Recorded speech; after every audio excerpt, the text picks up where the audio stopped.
dipersembahkan oleh Ovaltino mau? Kenyangnya bikin kamu super happy. Selamat malam para pemirsa, ketemu lagi di Hot Room dengan saya Hotman Paris. 100 hari kepemimpinan Prabowo Gibran. Bagaimana tingkat kepuasan publik? Dari mulai korupsi, judol. Sekarang ini ada lagi isu yang sangat penting, pagar laut. Apakah Prabowo telah berhasil memenuhi keinginan publik? Inilah Hot Room 100 hari kepemimpinan Prabowo Gibran.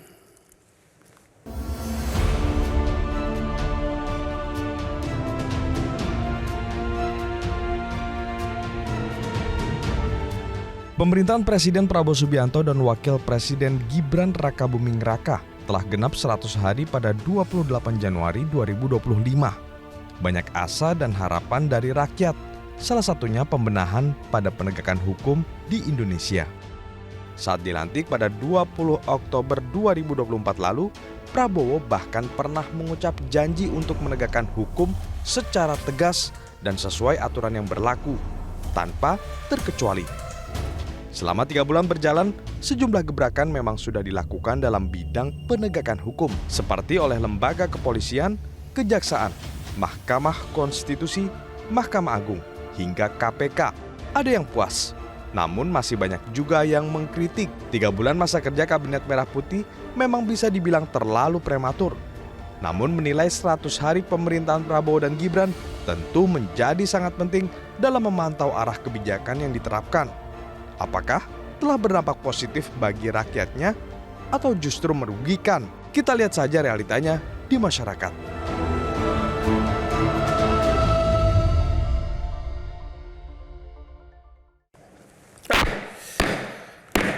Hotman Paris selalu mengingatkan kepada para netizen, khususnya yang berumur 50 tahun ke atas, agar selalu sering minum kopi.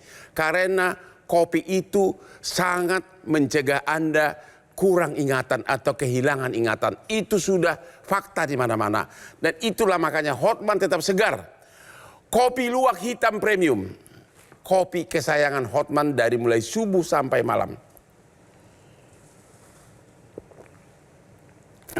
Aman di lambung. Oke. Halo Pak Lili Romli. Halo Pak Hotman.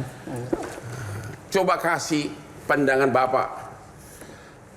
Tingkat kepuasan publik terhadap 100 hari kepemimpinan Prabowo Gibran. Ya, saya kebetulan dari BRIN itu tidak melakukan penelitian, kajian tentang 100 hari pemerintahan Prabowo Gibran ini. Ya.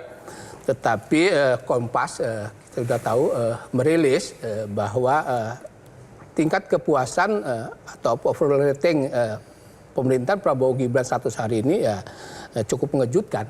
Karena maksudnya membanggakan? Membanggakan. Ternyata itu tingkat oleh media terkenal ngomong gitu? Iya, betul. Bapak sendiri? Ya, saya kira saya melihat gitu kan, wajar kenapa tingkat kepuasannya itu tinggi. Ya. Karena salah satunya adalah kebijakan populis yang dilakukan. Misalnya? Kita tahu bahwa Pak Prabowo ini kan pertama melanjutkan kebijakan dari Pak Jokowi. Yang terkenal adalah Bansos. Bantuan sosial atau BLT itu kan digelontorkan pada akhir Desember sekitar 38 triliunan. Tentu ini membuat masyarakat tingkat bawah itu merasa nyaman dan aman dengan digelontorkannya bansos itu. Apakah termasuk itu makan gratis?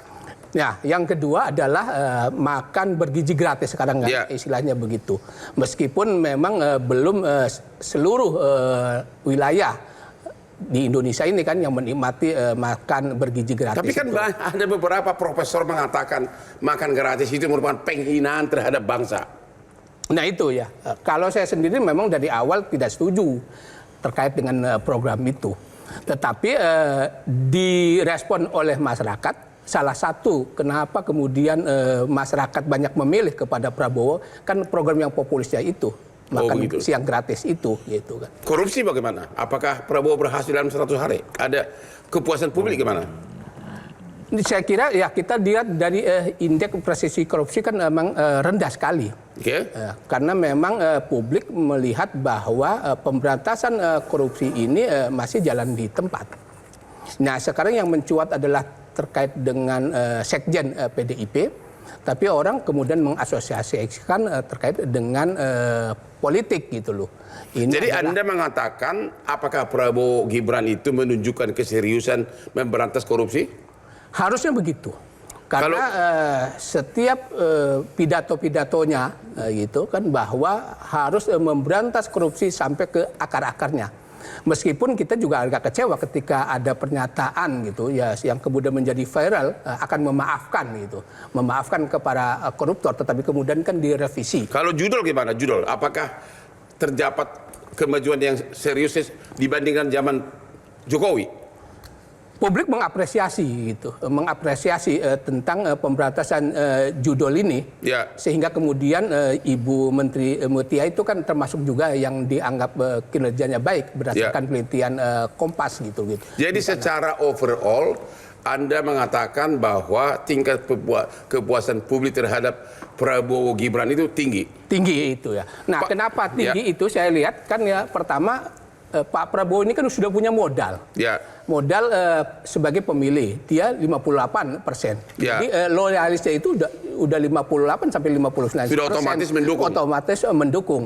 Ditambah kemudian kebijakan-kebijakan populis tadi terkait dengan bansos, terkait dengan kenaikan UPM, upah minimum provinsi itu kan, terus pembatalan PPN yang naik 12% itu. Jadi beberapa kebijakan-kebijakan populis itu dia direspon baik oleh publik. Meskipun menurut catatan saya kebijakan itu dilakukan ketika ada tekanan dari publik. Begitu. Nah itu mestinya itu jenen nggak boleh ada tekanan. Harusnya inisiatif langsung begitu. Inisiatif langsung. Pak Henry Satrio. Ya Pak. Pak Lili memuji benar keberhasilan Prabowo Gibran. Anda bagaimana? Ya 100 hari ini memang tidak cukup untuk melakukan evaluasi komprehensif, Bang. Belum cukup? Belum cukup. Tapi untuk sementara gimana?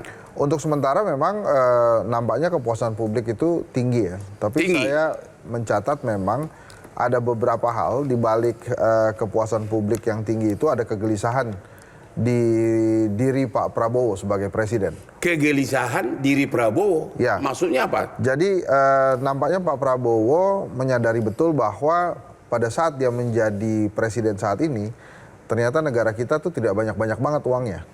Makanya kemudian dia beberapa kali secara tidak sengaja dalam pidato-pidatonya itu mengisyaratkan yang ujung-ujungnya itu kita perlu uang. Benar. Misalnya dia bilang ini nanti pilkada yang milih DPRD aja, itu kan ujungnya juga uang. Karena sebelumnya dia mengatakan demokrasi itu mahal. Kemudian pada saat dia mengatakan nanti koruptor yang mengembalikan uangnya diampuni, itu juga ujung-ujungnya uang tuh Bang. Nah di sisi yang lain program-program populisnya Pak Prabowo ini memerlukan uang banyak. Memerlukan uang banyak dan spending semua.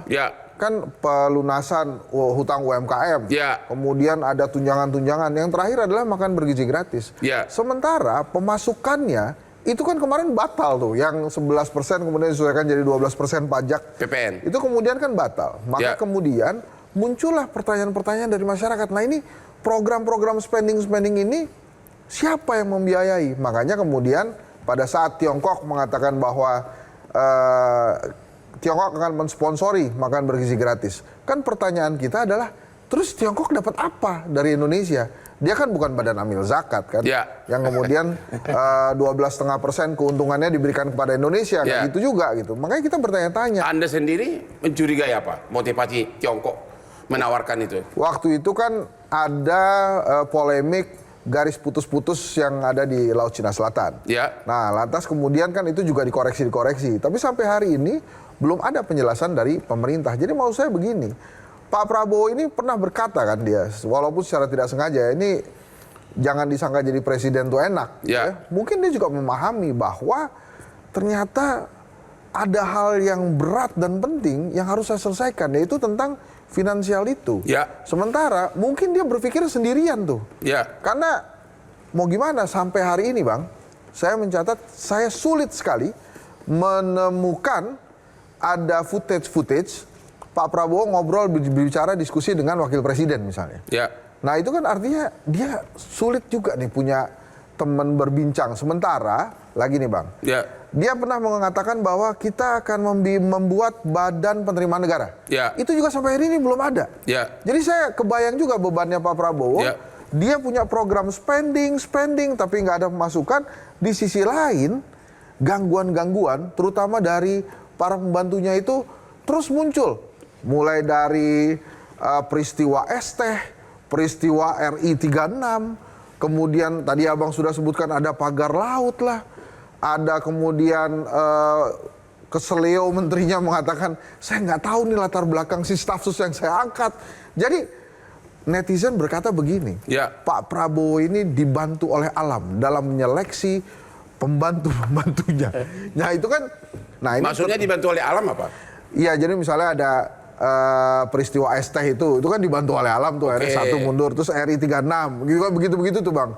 Jadi makanya 100 hari ini juga yang ditanya-tanya publik itu adalah seperti waktu di 21 Oktober 2024. Ya. Menteri-menteri dilantik jam 10. Ya. Jam 12 sudah pada bertanya, ini kapan reshuffle-nya? Sekarang sudah 100 hari, orang kembali bertanya, ini mau ada reshuffle atau tidak? Menurut Anda? Menurut saya, habis lebaran kali ya. Karena menurut saya itu Pak Prabowo mungkin ada baiknya lah. Mungkin dia mau memberikan kesempatan para menterinya ini halal bihalal lah di rumah dinas dulu. Gitu. Halal bihalal di rumah dinas dulu. Menikmati rumah dinas dulu begitu.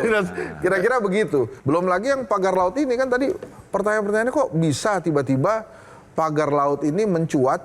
Padahal kan itu sudah panjang sekali tuh 30,16 km. Kalau tidak viral, tidak ada keadilan gitu kan.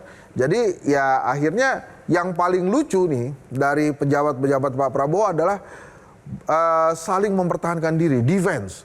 Misalnya tentang pagar laut ini, semua pejabat-pejabat terkait, itu bukan saya, itu era yang lain. Itu bukan saya, itu bukan saya. Oke, kita lanjut ke segmen berikutnya. Betapa beratnya beban Bapak Prabowo khususnya untuk mencari uang untuk kita-kita bangsa Indonesia ini. Temu lagi di Hot Room.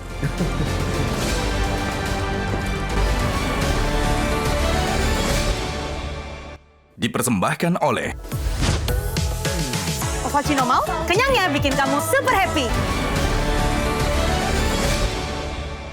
Dipersembahkan oleh Ovaltino Mau, kenyangnya bikin kamu super happy. Temu lagi di Hot Room. Dua narasumber telah mengatakan bahwa tingkat kepuasan publik atas kepemimpinan Prabowo cukup tinggi. Sekarang giliran Anda yang terkenal sangat keras. Boyamin Saiman, aktivis anti korupsi. Anda setuju dengan dua narasumber tadi? Justru ini titik awal untuk lebih hati-hati. Karena bisa jadi bumerang nanti ke depannya. Kalau kepuasan ya memang survei Kompas begitu ya. Anda setuju? Ya kita hormati, apapun itu secara keilmuan diakui. Hore, ini pertama kali nih Boyamin mengakui. Oke. Ya keilmuan mau apa kan gitu kan. Dan survei kita, ilmu keilmuan kita itu seperti beberapa teman-teman yang sudah begitu jauh perkembangannya dan kehebatannya juga, termasuk quick count misalnya begitu, presisinya begitu, dan survei-survei juga bagus ya. Dan survei Kompas juga selama ini teruji. Jadi Anda setuju hasil survei Kompas bahwa tingkat kepuasan masyarakat kepada Prabowo dan Gibran sangat tinggi? Justru itu saya mengakui itu, tapi ada komanya. Iya, tapi kan ada komanya terusan. Oh, ada komanya, oke.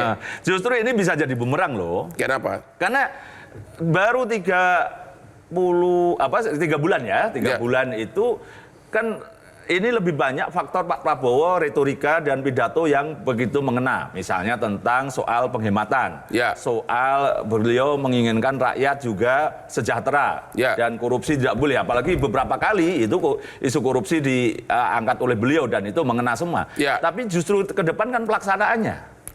Retorika, pidato, sambutan segala macam ini kan nanti ditunggu masyarakat pelaksanaannya. Masih perlu pembuktian. Nah, terutama yang pertama kali saya sering dengungkan itu adalah tentang perampasan aset.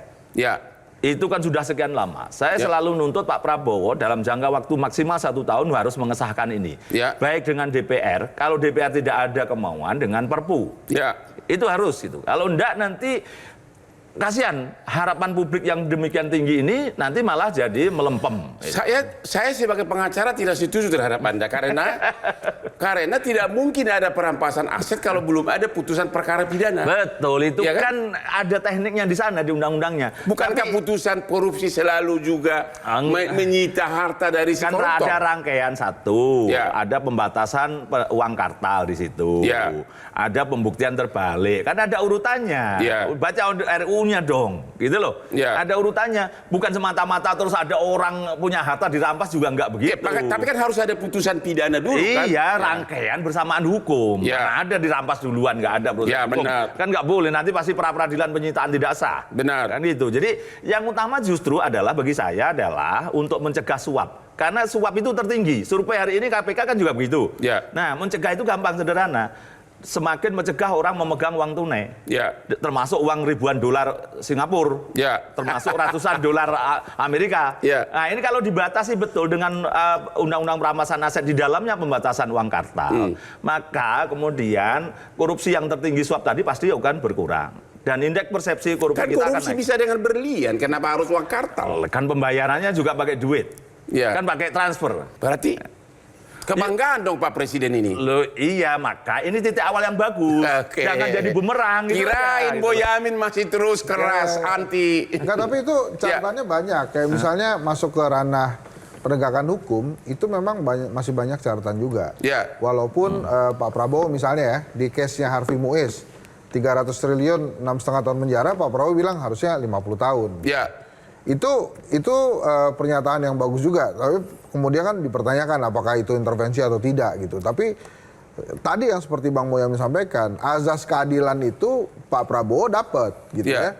Dan lagi-lagi seperti yang saya sampaikan, ini ujung-ujungnya uang juga gitu. 300 triliun, jangan 6,5 tahun dong, 50 tahun minimal kata Pak Prabowo. Tapi memang ada beberapa hal, 4 hari setelah Pak Prabowo dilantik saja ketemu tuh hampir 1 triliun uang cash di rumah salah satu pejabat MA itu Pak Zarov Richard ya. Nah itu kan juga mengagetkan juga. Nah kemudian dari sisi penegakan hukum ini memang masyarakat masih menilai banyak kurangnya. Belum lagi ada beberapa kasus yang melibatkan aparat. Jadi memang biasanya kalau 100 hari itu program-program populis lah yang akan menjadi baseline penilaian masyarakat. Tapi kalau penegakan hukum biasanya tidak sebagus dari program-program program-program populis yang dikeluarkan oleh presiden. Bahkan kan begini, saya mau garis bawahi juga nih. Prabowo ini mengubah sejarah, kali pertamanya dalam sejarah Indonesia ada presiden yang baru menjabat itu berkomunikasi bagus dengan presiden sebelumnya. Itu tidak pernah terjadi dari zaman Soekarno. Sampai hari ini ya terserah lah mau bilang. Kan Jokowi sobat dia yang komunikasi dong. Ya makanya itu sejarah Bang. Dari zaman Soekarno nggak ngobrol sama Soeharto Bang. Terus Ibu Mega juga nggak ngobrol sama SBY. SBY juga nggak ngobrol sama Jokowi di awal-awal. Jadi ini Prabowo dan Jokowi terlepas pertanyaan-pertanyaan banyak, apakah ada intervensi dari Pak Jokowi, apakah kemudian Pak Prabowo masih ikut Pak Jokowi, tapi dua presiden ini komunikasinya bagus. Ini perlu dicatat juga oleh sejarah. Termasuk pagar laut? Nah termasuk pagar laut kan ini, makanya nanti Bang Boyamin tuh tegas-tegasan aja, ini siapa yang nyuruh gitu kan. Tapi menurut saya, apa yang dilakukan oleh Pak Prabowo misalnya untuk mengevaluasi PSN, ini nggak ada kaitannya dengan hubungan baik antara dirinya dengan Jokowi. Dia itu cuma menyesuaikan keadaan aja. Waktu zaman Jokowi mungkin keadaannya begitu. Nah di zaman saya beda lah, kira-kira gitulah. Oke, kita istirahat dulu, sampai ketemu lagi di Hot Room.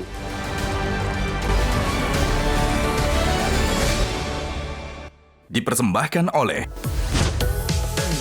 Ovaltino mau, kenyangnya bikin kamu super happy. Dipersembahkan oleh Ovaltino mau, kenyangnya bikin kamu super happy. Hari sudah menjelang malam, tapi Hotman masih segar bugar. Padahal Hotman tadi pagi bangun jam 3 pagi dan langsung minum kopi luwak hitam premium. Itulah rahasianya. Jadi para pemirsa, biasakanlah minum kopi, dan kesayangan Hotman adalah kopi luwak hitam premium. Aman di lambung. Saya sangat terkejut hari ini, malam ini Pak Boyamin justru memuji keberhasilan Prabowo. Ya, saya sangat terkejut. Saya kira tadi bakal ribut di ruangan ini. Oke, apalagi yang Anda puji dari Pak Prabowo? Ya sekarang judul gimana judul? Sekarang yang negatif misalnya judi online. Ya, kenapa judi online? Yang raja judinya malah belum tersentuh. Bahkan saya berpikiran ini yang disentuh yang kecil-kecil, yang besar biar tetap aman. Begitu? Iya, karena kemudian kayak kemarin terakhir aja misalnya yang Aseng di Semarang, itu setahu saya tinggal franchise. Ya. Jadi cabang-cabang aja, di Medan juga begitu. Ya. Apian segala macam atau siapa itu ya hanya cabang aja. Justru yang terbesar ini yang justru aman. Dulu bahkan level lama gitu, judi di Indonesia tidak dibolehkan, dilarang. Ya. Ternyata diduga ada oknum yang mendapatkan bayaran dari luar negeri biar orang berjudi ke sana. Gitu. Ya. Nah, sekarang juga begini. Judi online ini kita tahu semua, bahkan pernah disebut ya mendiang Alvin Lim itu disebut juga di podcastnya, siapa yang sebenarnya bandar judi terbesar itu, bahkan punya properti di Jakarta, di Puncak, di Bali, juga di luar negeri punya 2 entitas, di Filipina dan di Kamboja. Itu justru yang belum tersentuh. Justru ini nanti masyarakat kalau semakin tahu bahwa ternyata yang besar itu tidak tersentuh dan masih mengoperasionalkan judi online-nya, berarti kan memang ini justru hanya menebang yang kecil supaya yang besar makin besar. Ya. Itu dari sisi negatif yang pertama. Kedua, dari sisi pendapatan. Ya. Yang tadi bukan badan pendapatan aja. Justru ini tata kelola pemerintahan yang baik dari sisi pencegahan pemberantasan korupsi itu kan mengawasi uang masuk. Ya. Kalau uang keluar, beliau sudah pidato kemana-mana harus pengiritan, luar negeri tidak boleh, segala macam itu pengiritan. Tapi dari sisi pendapatan belum disentuh. Dan saya khawatir ini tidak akan bisa tersentuh sampai kapanpun. Apa yang tidak tersentuh? Dari sisi pajak, bea cukai, PNBP, royalti, ini kalau betul-betul bisa diawasi, tax ratio kita bisa 12%. Ya. Dari 10. Kemarin 8,9. Ya. Padahal 1% itu nilainya 1.000 triliun. Ya. Kalau ini betul-betul bisa didorong menjadi tax ratio 12%, dapat kita 3.000 triliun. Sementara APBN kita cuma 3.100. Ya. Jadi makan siang bukan hanya gratis untuk seluruh rakyat Indonesia, tidak perlu berhutang dan bahkan bisa bayar hutang. Dari segi pajak. Ini yang belum disentuh oleh Pak Prabowo. Karena pendapatan yang dari sektor itu belum pernah disentuh dan nampak Pak Prabowo seperti gampang di situ gitu. Jadi ini justru pendapatan yang sangat besar dari tax ratio, tambang masih banyak tambang ilegal, banyak yang masih proses hilirisasi nggak jelas kemana, dan kemudian gitu sengketa-sengketa perusahaan tambang batu bara itu dibiarkan berlarut-larut sehingga mereka malah asik Jadi berkait masih tidak banyak sumber penghasilan pajak, masih banyak sekali. Pendapatan negara sangat banyak. Tax ratio ini aja, negara-negara maju itu kan di 15% sampai 20% dari pendapatan kotor. Ya. Kita sebenarnya hanya ingin dari 8 dan 9 ini menuju ke 10 aja dulu, 1% tahun Ya. pertama. Ya. Tahun kedua menjadi 11%, tahun ketiga 12%. Itu yang saya melihat sampai sekarang belum disentuh oleh Pak Saya Prabowo. termasuk orang yang selalu mendengungkan agar dibuat lagi teks amnesti. Anda setuju? Setuju aja karena itu menyangkut yang kemarin itu malah gagal karena malah lebih banyak menyasar rakyat kecil, yang orang-orang besar katanya repatriasi membawa ke dalam negeri nggak ada. Ya. Justru itulah yang harus digalakkan karena ini kan kita dulu istilah Panama Papers, terus Pandora belum tersentuh dan Pak Prabowo belum menyentuh itu juga sampai 100 hari ini. Sifat manusia dimanapun, walaupun penghasilannya halal, pasti berusaha untuk menghindari pajak. Di seluruh dunia begitu. Anda setuju Pak Prabowo segera mengeluarkan undang-undang teks amnesti lagi? Ya, saya kira karena dampaknya positif itu bagi pendapatan, mestinya dikeluarkan gitu. Apa yang dikemukakan oleh Pak Benyamin itu. Karena memang kita ini kan membutuhkan anggaran yang besar. Ya. Kan jangan sampai kemudian anggaran yang tadi untuk program-program populis itu juga masih kewalahan, apalagi pembangunan infrastruktur. Ya. Karena butuh juga pembangunan infrastruktur itu. Meskipun tidak ugal-ugalan pada bahasa Tapi kan Jokowi. nanti rakyat kok ngomel lagi karena sekarang ini kan yang punya NPWP di Indonesia ini masih sangat sedikit. Dia harus punya keberanian. Nanti rakyat ngomel lagi nanti kalau diperluas semua. Saya itu udah populis memang. Lebih baik yang ngambil tadi loh, tambang, cukai rokok, itu diperbesar. Itu yang justru akan berpengaruh terhadap bukan rakyat kecil. Terus royalti, mestinya malah bahkan itu royalti tambang itu jangan royalti, perlu saham. Saham sehingga keuntungannya bisa diambil. Terhadap tambang-tambang itu kan tukang cangkul aja sebenarnya, bukan pengusaha. Nah itu mestinya diminta kita saham. Dengan begitu keuntungan yang besar di perusahaan itu bisa kita ambil. Nah selama ini kan misalnya royalti hanya 13%. Dan itu pun dimanipulasi Mas Ian. Tambang ilegal dimanipulasi untuk menghindari ini tadi yang namanya royalti. Nah kalau negara pinter gitu kan, ya sudah, di perusahaan-perusahaan yang nambang itu kita nanam saham royaltinya 20% lah minimal. Sehingga keuntungan kalau besar ya dapat keuntungan itu loh. Royalti itu kan bukan dari keuntungan. Jadi hanya dari sisi itu pun pemerintah pemalas lagi. Selama ini loh ya, 13% tadi barangnya harusnya kan kita ambil, kita jual. Dititipkan aja, ya udah kamu jual. Dijual dengan harga murah kita juga nggak tahu. Nah itu jadi sifat pemalas dari pemerintah itu juga harus dihapuskan di situ. Pak Henry, Anda tadi mengatakan Pak Prabowo itu cemas soal uang kita yang mungkin tidak cukup. Jadi saran Anda terbaik bagaimana? Tadi ternyata sumber pajak yang kelas kakap masih banyak. Gini Bang, lembaga survei Kedai Kopi, lembaga survei saya itu melakukan survei tentang kedermawanan rakyat Indonesia. Hasilnya itu rakyat Indonesia itu sangat dermawan. Dan dia rela memberikan atau membantu sesama yang kesusahan. Ini sesuai dengan World Giving Index yang menempatkan rakyat Indonesia selalu menjadi nomor 1 di seluruh dunia sebagai rakyat yang paling dermawan. Jadi kalau menurut saya, silakan saja pemerintah meminta bantuan rakyat untuk membantu negara. Saya yakin membantu rakyat dengan cara? Rakyat membantu negara. Jadi ya berderma, tapi kalau kemudian rakyat membantu, memberikan dermanya kepada negara, entah melalui infak sodako atau melalui apapun itu, ya tolong negara juga memberikan imbal balik. Apa yang paling ditunggu oleh rakyat? Penegakan hukum misalnya. Penegakan hukum yang tidak tebang pilih. Gitu. Jadi menurut saya memang masih banyak cara sebetulnya bila kemudian negara ingin juga berhemat dan meminta bantuan. Jadi bisa you bikin daftar enggak? Sumber pengeluaran yang sangat besar bagi negara ini, daftarnya apa? IKN. Bansos. Makan gratis. Cicilan hutang luar negeri. Apalagi? Itu paling gede tuh. Hutang gede. Apalagi?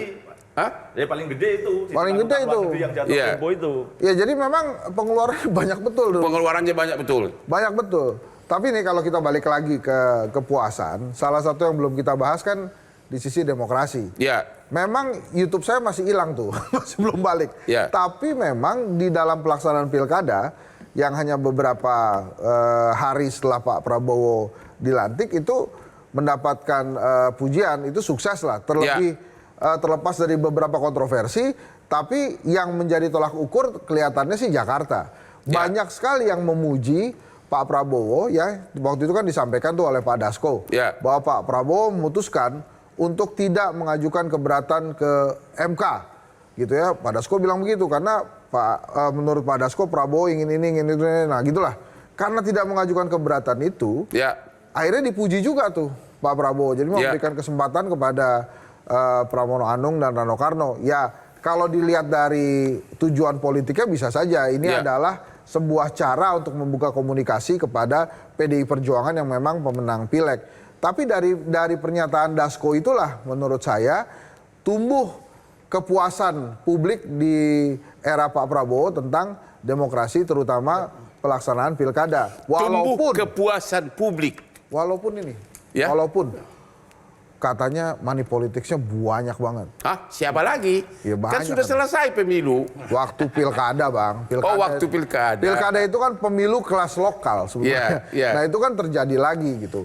Nah Bang Boyamin sudah senyum-senyum pasti dia punya datanya tuh kan. Karena kalau kita lihat dari apa yang disampaikan oleh KPUD tentang penggunaan dana-dana kampanye paslon, kan kelihatannya nggak segitu sedikitnya, itu masih banyak gitu ya. Tapi maksud saya adalah demokrasi juga menjadi hal yang terutama di Jakarta membuat kepuasan masyarakat terhadap Pak Prabowo itu tinggi gitu. Ini jadi canggih juga nih Pak Prabowo main-mainnya. Jadi 3 sumber menyatakan bahwa tingkat kepuasan masyarakat kepada Pak Prabowo cukup tinggi. Ya, walaupun Pak Prabowo masih pusing karena itu tadi finansial. Banyak benar kebutuhan dananya, tapi belum kelihatan ini kelihatannya mau. Saya sebagai pengacara dari Prabowo 25 tahun merasa tersanjung. Ternyata 3 narsum ini mengatakan sampai hari ini Prabowo masih sukses. Temu lagi di Hot Room.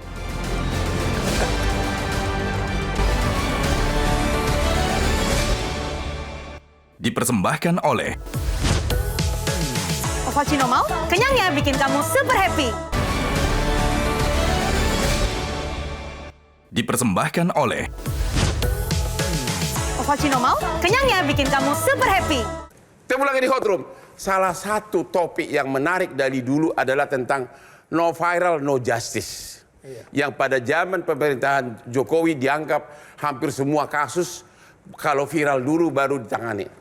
Apakah dalam di kepemimpinan Prabowo itu masih ada atau sudah ada peningkatan? Gimana Pak Hendri Satrio? Ya memang no viral no justice itu kan sebuah pengawasan dari masyarakat ya. Ya. Yang paling sering kena memang aparat keamanan gitu. Ya. Ada pembunuhan atau penembakan adik kita Gama misalnya kan sampai hari ini juga belum kelihatan. Ya itu mungkin kalau nggak viral nggak ada justice tuh. Karena mencela-mencela juga kan aparat-aparat di. Tapi sepertinya malah presiden duluan yang menanggapi daripada kita-kita ini. Nah itu dia karena saya yakin Pak Prabowo memperhatikan juga medsos itu. Dan mungkin banyak hal juga yang diperhatikan oleh Pak Prabowo, termasuk bagaimana kinerja seratusan orang menteri itu. Kan, kenapa? Ada yang viral mau di-reshuffle atau gimana? Ya kan begini, beberapa hal yang menjadi perhatian masyarakat kan misalnya seperti mafia tanah. Ya. Ini ada case di PIK 2 gitu ya. Terus kemudian ada case juga di Rempang. Ada mafia tanah yang katanya di Batam yang mengganggu para masyarakat adat di Kepulauan Riau sana. Kemudian ada judi online yang masih mengambang. Terus kemudian ada pemberantasan korupsi di mana-mana. Masih juga menjadi pertanyaan bukan di mana-mana. Nah terus sekarang kalau pertanyaannya apakah akan ada reshuffle, kan kembali lagi tadi Prof Lili sudah menyampaikan tuh. Ini hubungan baik antara Pak Jokowi dengan Pak Prabowo ini sebatas komunikasi atau kemudian seperti dianggap selalu ada konsultasi dari Pak Prabowo ke ada Pak pertanyaan Jokowi. kunci. Apa itu? Sampai kapan menteri-menteri yang dulu adalah orangnya Jokowi bertahan di pemerintahan Prabowo? Saya kira tidak lama lagi karena begini tidak lama lagi. Karena begini ada 2 programnya flagship Pak Prabowo yang tidak bisa berjalan karena memang ada dicitrakan gara-gara ada menterinya Pak Jokowi di situ. Misalnya yang pertama adalah Danantara yang katanya diundur. Kan tadinya Danantara ini mau menjadi semacam holding dari BUMN. Itu sudah ada ketua, sudah ada CEO-nya, sudah ada COO-nya, tapi terus kemudian dimundurkan. Terus satu lagi ada Badan Penerimaan Negara. Itu juga nampaknya belum jadilah sampai karena hari semua ini. pejabatnya masih di era yang ditunjuk Jokowi. Masih di era Jokowi waktu itu. Bukan ditunjuk Jokowi, di eranya Pak Jokowi.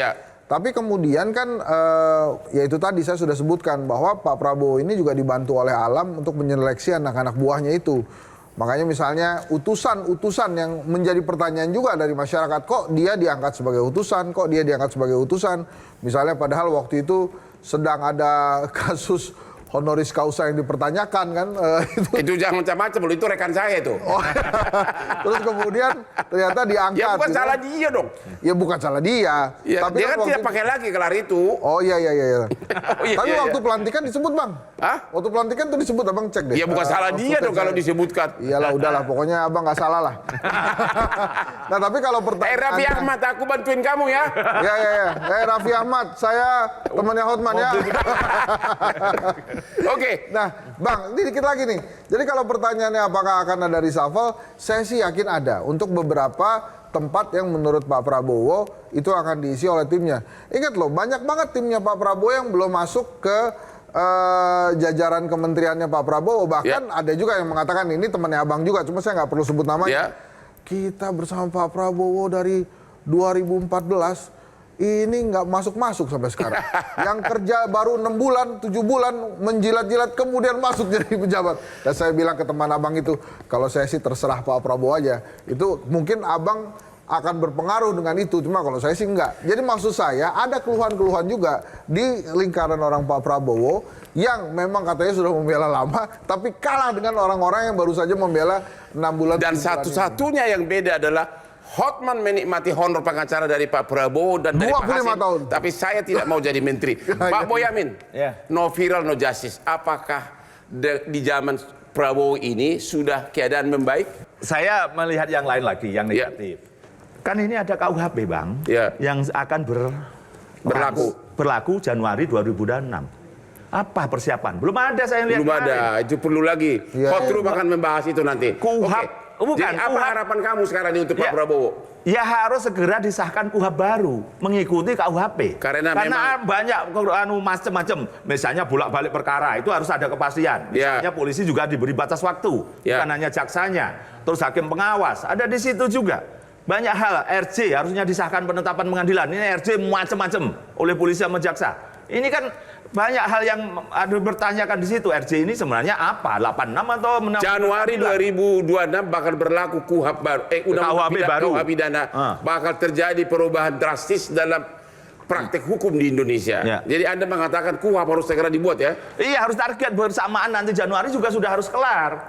Dan ini harus ditugaskan pada stafnya, anggota anak buahnya, menteri atau jaksa agung. Ada satu pasal yang saya sangat khawatirkan di KUHP pidana. Apa itu? Seorang ibu bisa mengadukan cowok kalau merayu putrinya sehingga terjadi hubungan khusus, dianggap penipuan. Serius loh, benar nggak? Benar. Dan itu lebih baik lagi untuk menjaga anak-anak perempuan kita. Tapi boleh aja gitu kan? Pasal yang mengancam kebebasan juga, meskipun delik aduan. Nah, saya berharap itu nanti pasal-pasal di KUHP itu direvisi itu. Oke, terakhir, apa harapan Bapak terhadap Bapak Prabowo? Ya ini kan dengan memberikan publik apresiasi yang tinggi kepada Pak Prabowo, ini kan sebagai modal. Modal untuk pemerintahan ke depan, untuk menjalankan. Oleh karena itu, keberpihakan kepada wong cilik, berpihakan kepada keadilan harus tetap dijalankan. Harus tetap berlanjut. Berlanjut, gitu. Terus yang kedua, saya kira demokrasi itu harus dikawal. Pak Satrio, apa saran terakhir untuk Pak Prabowo? Bang, saya sebulan belakangan itu ketemu dengan banyak sekali rakyat kecil ya. Ada penjual jamu, ada penarik bajai, ada penjaga palang kereta, ada yang punya warung kecil, ada yang jual kerupuk gitu ya. Mereka permintaannya itu sama ke Pak Prabowo. Apa itu? Bagi duit. Jadi artinya rakyat juga merasakan bahwa sulit sekali sekarang kondisi ekonominya. Nah dengan misalnya Pak Prabowo memberikan makan bergizi gratis, mereka juga mengharapkan ada bansos yang tidak putus. Jadi Anda mendukung makan gratis? Iya, saya sih mendukung-dukung aja. Nah, ada profesor mengatakan itu menghina bangsa? Ya mungkin boleh juga kan begitu. Atau dia nggak kebagian? Ya nggak apa-apa kan, beropini itu boleh. Nah maksud saya, nah ini sekarang menjadi pekerjaan rumah negara memang untuk menghasilkan finansial yang lebih sehat buat negara ini gitu. Caranya gimana? Saya yakin Pak Prabowo punya penasihat-penasihat canggih gitu ya. Nah, satu lagi yang menurut saya perlu digarisbawahi terhadap harapan saya kepada Pak Prabowo ya. Jadilah memang lebih baik, presiden yang lebih baik. Anda kan sudah 4 kali mencoba. Ya. Dan akhirnya berhasil menjadi presiden. Buktikan bahwa seharusnya rakyat Indonesia memilih dirinya 10 tahun lalu, bukan hari ini. Wah, jangan dong kalau dia terpilih 10 tahun lalu. Pak Jokowi terpilih dong. Maksud saya, artinya harusnya dia bisa membuktikan bahwa memang dia adalah presiden yang terbaik dalam kondisi seperti ini. Dan sekarang ini menurut Anda dia sementara masih terbaik? saat ini kepuasan tinggi. Ya buktikan Kepuasan aja. tinggi. Buktikan aja Bang Hotman jadi berhasil juga mengawal Pak Prabowo 25 tahun itu sebagai pengacaranya. Sini belum. Oh, terakhir apa? Gimana? Katanya kan saran. Saran terakhir apa? Belum. Tadi bukannya udah saran lo. Belum. Saran lu dari tadi mau copot si Rafi gimana sih? Pemberantasan korupsi itu yang paling bagus adalah di pencegahan. Pencegahan. Pak Prabowo belum nampak membuat bocor menjadi tiris. Oke. Harusnya itu kan kita levelnya itu mencegah itu masih bocor, kadang-kadang jebol masih ada. Ya.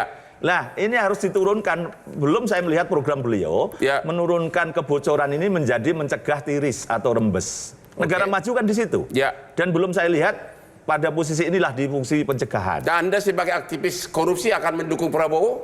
Lah, justru itu kan apapun beliau, apapun punya kekuasaan. Harus ini kita aktivis anti korupsi. Aktivis anti korupsi. Harus kita target bahwa bocor ini jadi rembes. Indeks persepsi anti korupsi dalam tahun pertama harus naik 2. Gitu. Jadi targetnya itu. Nah, caranya gimana? Yaitu tadi masih ada tender-tender di pemerintahan dan BUMN masih diakal-akali sehingga harga yang tinggi yang muncul. Dan pada posisi tertentu bahkan harga 500 miliar, saya pernah melihat, itu harusnya 200 miliar saja cukup. Nah, ini masih terjadi di 3 bulan ini saya melihat itu. Dengan cara apa? Ada BUMN nambah syarat. Sehingga supaya yang wajar dan harganya rendah gugur dengan syarat-syarat tambahan itu. Nah, ini belum terlihat ini. Belum diundang LKPP, belum diundang Kementerian Bappenas segala macam. Jadi ini penting menjadikan bocor menjadi rembes. Itu adalah salah satu tugas Anda sebagai aktivis. Tolong dikasih saran yang konkret dong. Nah, nanti pengawalan dengan cara saya kalau perkara mangkrak atau hal-hal yang ada bocor nanti saya bongkar, kan pasti begitu. Oke, demikianlah akhir dari diskusi kita malam ini. Sebagai kesimpulannya, 3 narasumber ini semuanya memuji Prabowo, terutama kepekaan beliau terhadap yang lagi viral di masyarakat. Contoh PPN. Yang terakhir sekarang ini adalah pagar laut. Betapa beraninya dia memerintahkan pembongkaran. Dan pencabutan sertifikat loh. Jangan. Kan tadi justru yang lebih hebat itu pencabutan sertifikat itu. Tapi kan belum terlaksana. Sudah. Oh, sudah. Proses. Sudah atau belum? Belum dalam artian de factonya. De factonya sudah, de jurenya tinggal proses. Kalau itu terjadi, waduh, Pak Prabowo, you are the best. Nggak percuma saya jadi penasehatmu 25 tahun. Oke, demikianlah akhir dari diskusi kita malam ini. Jangan lupa menonton Hot Room setiap hari Rabu jam 9 malam hanya di Hot Room.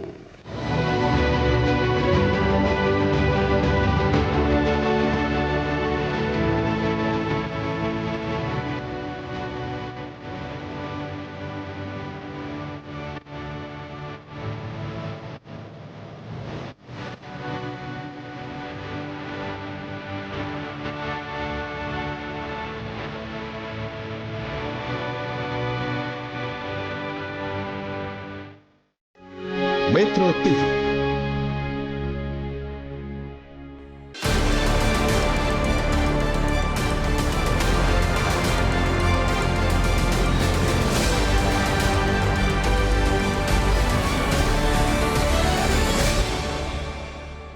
Dipersembahkan oleh Ovaltino mau? Kenyangnya bikin kamu super. Jelajahi cara baru mendapatkan informasi. Download Metro TV Extend sekarang.